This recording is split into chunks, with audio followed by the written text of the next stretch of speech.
by the Children's Hospital at Sacred Heart.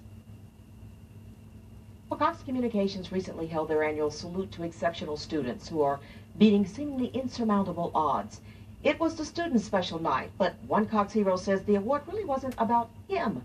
This is the tribute William Steele paid on what was supposed to be his day. By outward appearances, 10-year-old William Steele is a pretty typical fourth grader.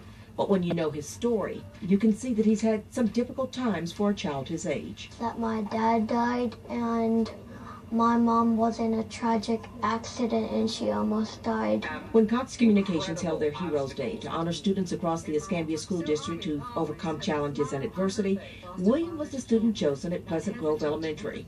But when he took to the stage, he had people to honor and thank. Mom and Sister Naomi, My classmate and friend Jacob for supporting me through dark days. the good friend Jacob stood by William in the only ways he knew how. I try to cheer him up and be his friend. I just try to make him happy and always played with him.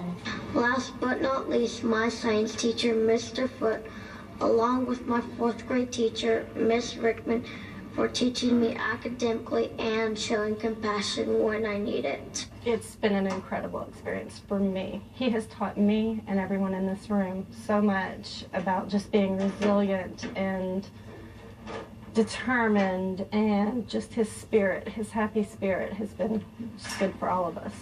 He was probably just getting back a little bit of what he gives to the classroom every day, even his dark days. William is the friend, the compassionate one. Most people will need help in math.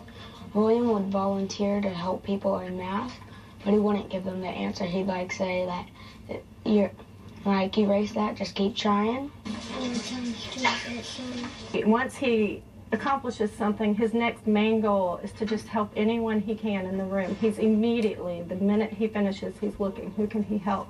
And in closing, William sums it up beautifully.